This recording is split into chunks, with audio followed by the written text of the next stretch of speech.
Bill Bussing, Billbussing. And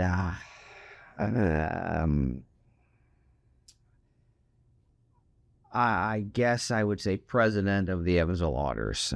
That's not the legal name, but that'll do for, I think, what you're doing. Fair enough. And you can talk to me toward the camera if I didn't say that. Okay. I guess for starters, can you talk to me a little bit about the history of Bosse Field? Just what you can tell me give me a history lesson. Bosse Field, to me, is a shrine of baseball throughout this country. It's a magical place that has seen such talented, well-known players since its opening in 1915 that for many people it's where they were introduced to baseball and where they still connect baseball. If you ask people about their baseball memories, it's often Bosse Field because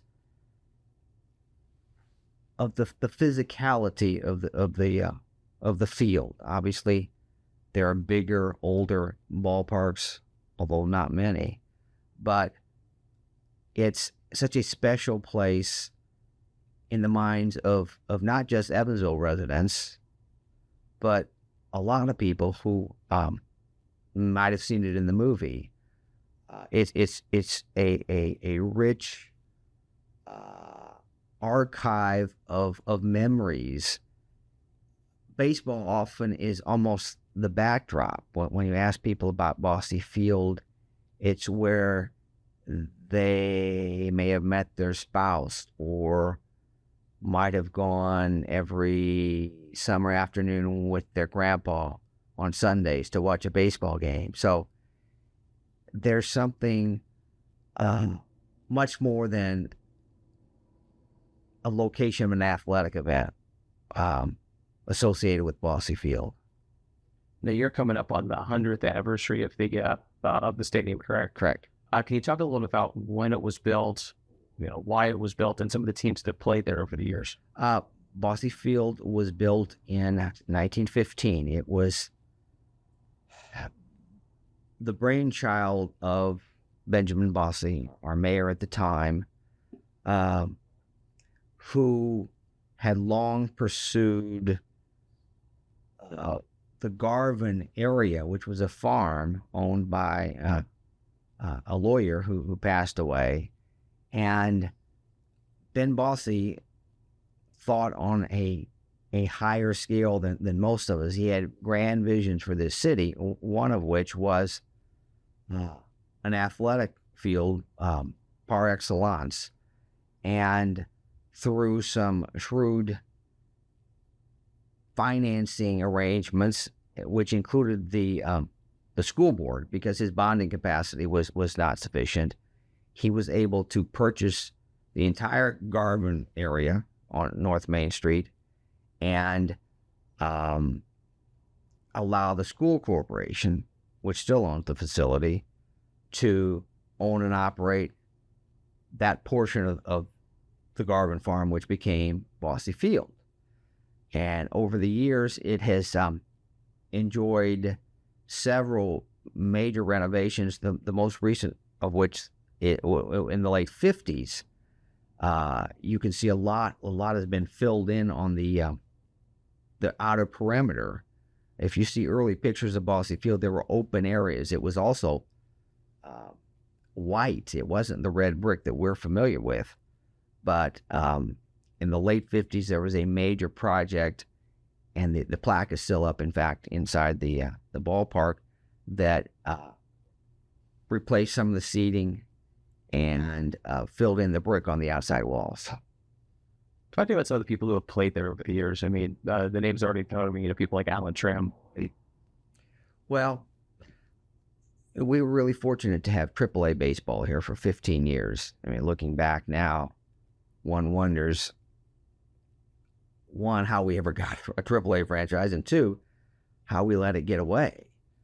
But if you remember during the American Association years, which was my first exposure to Bosse Field, we saw some really talented players come in here, not just wearing triplet uniforms. And we were affiliated with initially the Twins, hence the name Triplets, AAA affiliate of the Twins and the Tri-State. But after the Twins, the Brewers, and then finally the Tigers, all of which produced many well-known names from Bert Blyleven up to Kirk Gibson. But then, too, we saw the opponents bring in many players who made the big leagues. I mean, if you go back and look at the box scores, guys who at that time you didn't necessarily know would be major league ball players. The box scores are just loaded with players who came through here as opponents and were called up to the big leagues, as well as managers in our dugout and the opponent's dugout. Many of the AAA managers use that as a stepping stone to the big leagues. And before that, and I can't say that I have any personal familiarity with it, we had a Chicago White Sox franchise here in the mid-'60s, and then many of the folks that I still see at the ballpark are familiar with the Evansville Braves. We were affiliated with the Milwaukee Braves, and many good players came through here and made it onto the big league. So I think it's a combination of the Braves, a bit of the White Sox. Bill Melton played here, and then, of course, the 15 years in AAA baseball that brought players of extraordinary talent through Evansville. And of course, the movie is another thing worth talking about. Can you talk a little about the League of Their Own shooting? Well, many people don't realize we did not have a women's franchise here. A lot of folks who come through just to see the ballpark because they've seen it in the movie think that we actually did have women's professional baseball here during World War II. We didn't. This field was designed to look like the home of the Racine Bells. And the film was shot here in 1991, along with Huntingburg.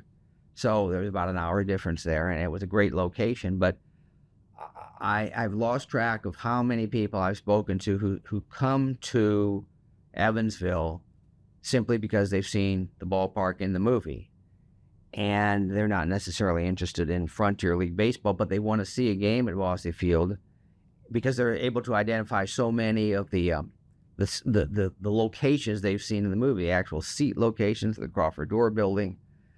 So it raised the profile of Bosse Field at a time that it really needed it, because that was the era in which we lacked professional baseball. The Triplets left here in 1984.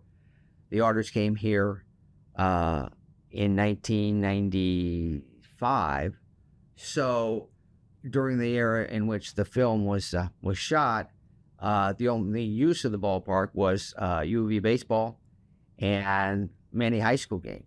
So the added interest and the economic benefits were really important at that time to sustain Bosse Field. Can you hit on this a little bit earlier, but can you just talk a little bit about why Bosse Field is so important to people in Evansville? I think I first realized how much of the fabric of this community that Bosse Field is when there was talk of building a new stadium downtown in 2002. And it was at that time that people throughout the city, many of whom I didn't know, rose up almost as a group and began to tell me of their connections to the ballpark. And it became obvious to me that it wasn't just about a baseball stadium, but, Bosse Field occupies a place in their hearts that no new stadium, no matter how nice, would have replaced, because they still connect the place with important events in their lives. important people in their lives. And moving to a downtown facility, while it might have made some sense from a downtown redevelopment perspective, was almost a personal offense to so many people who hold such fond memories of the ballpark, and apparently will do so till the day they die. In terms of, structure or anything like that, can you kind of talk about why it is, unique among the ballparks? Well, Bosse Field will never be an attractive spot for an affiliated team to play because of its uniqueness. This layout of the concession stands, underneath the seating areas. If you walk through there, as I'm fortunate enough to do, you could look up and see how it was built. And I'm not an architect, but it's amazing just to note the great work that was done 100 years ago, and the building techniques that were used then. And it was built for a neighborhood which walked to games, which took bikes to games, which took the tram to games. The parking lot is so small. We accommodate 400 cars, which today is almost nothing, considering the ballpark holds 5,000 people. But back then it was great because it was truly a neighborhood ballpark in a neighborhood setting. And that, I think, is what differentiates Bosse Field from many of the newer parks today, which are built to look like the old parks.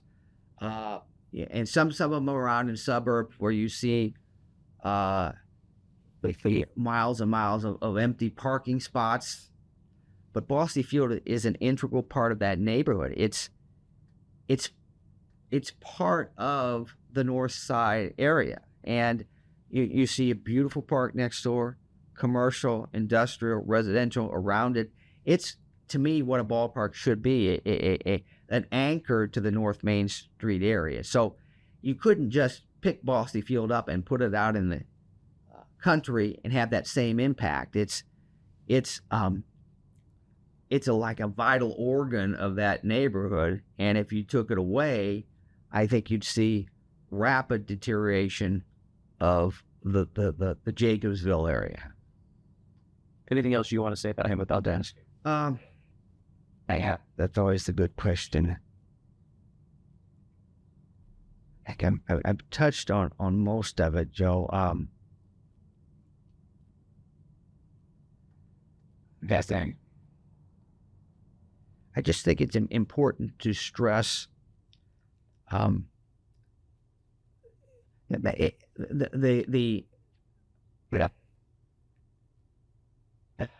the relationship with the neighborhood. And it's a living, vibrant part of Jacobsville, and walking into Bosse Field has the feeling almost walking into a shrine. All ballparks are special. You see the green grass, and you leave reality for a while when you walk through that gate, because there's certain sights and sounds and smells of a baseball stadium, and that many of us still associate with childhood. But with Bosse Field, there's almost a palpable feeling of reverence when you walk in there. We've talked for years about, well, do we want to put turf in Bosse Field? Well, no, you don't want to put turf in Bosse Field. That would be sacrilegious. It's a 100-year-old baseball stadium, but we want natural grass. You see some of the new ballparks install swimming pools and really clever promotions, which are fine for a ballpark that was built in this century. But Bosse Field has earned a certain amount of respect, and whenever we talk about improvements, we always try to ask ourselves, will it fit with the decor of the stadium, and will we accord Bosse Field the respect that it deserves as a 100-year-old facility?